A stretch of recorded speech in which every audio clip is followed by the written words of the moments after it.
सभे मगहिया भाई बहन के भूलेटन काका के राम राम।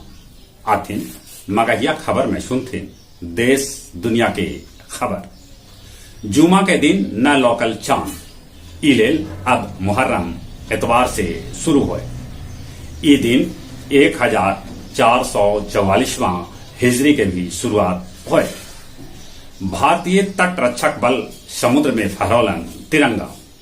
बिहार स्टार्टअप के तहत युवा सभे के 10 बच्चर लेल बिना ब्याज के 10 लाख दिल जाए सीड फंड।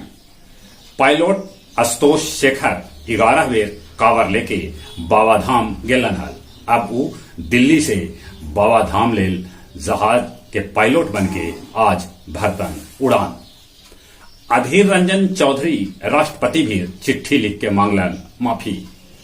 विदेश से भारत लौटल मेडिकल छात्र सभे के भेटायल परीक्षा देवे के अनुमति। पार्थ चटर्जी के महिला पार्टनर अर्पिता के 4 गो लग्जरियस गाड़ी गायब हो गया। ऐसा आशंका जतावल जा रहा है कि गाड़ी के साथे नकदी और कुछ कागजात भी बाहर चल गए। राजद विधायक प्रकाश वीर के 6 महीना के सजाए भेटाए। मामला आचार संहिता से संबंधित है।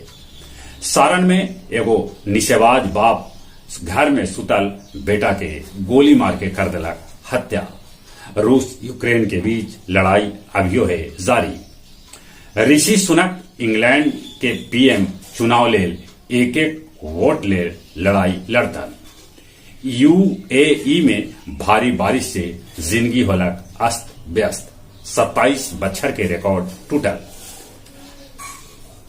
पॉप स्टार शकीरा टैक्स चोरी मामला में 8 बच्चर जेल में काट सका था।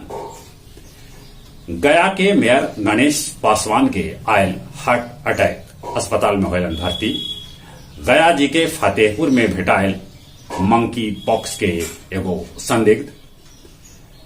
गया के मानपुर से 1,27,00,000 के बालू जब्त कल गेल। फर्जी वोटर के पहचान लेल 1 अगस्त से 31 मार्च तक विशेष अभियान के तहत वोटर कार्ड के जोड़ल जाए आधार से। और अब कुछ खेल के समाचार। बर्मिंघम राष्ट्रमंडल खेल में पहला गोल्ड इंग्लैंड के ट्रायथलॉन खिलाड़ी एलेक्स जीतलन। भारत के शिव थापा मुक्केबाजी में पाकिस्तान के बलोच के 5-0 से दिलन मात। न्यूजीलैंड महिला हॉकी टीम में केनिया के 16-0 से हरौलक। तब भारतीय महिला हॉकी टीम घाना के 5-0 से हरौलक। पहलका T20 मैच में भारत वेस्ट इंडीज के 68 रन से हरा दिलक। शतरंज ओलंपियाड में भारत के होयल जीत के साथ शुरुआत। जहां तक मौसम के सवाल है, मौसम विभाग सूचना दिलका है कि बिहार में 4 दिन तक पानी के आसार है। बाकी इन्हें तो पानी बरसे के नामे न ले रहा है। अभियो नदी आहरा पोखरा सब सुखल है। अकाल की स्थिति होल है। देश में कोरोना बढ़ रहा है। इले मुंह होना पर मास्क लगाथिन। चले अपने सभे के एक बेर फिर से भूलेटन काका के राम राम।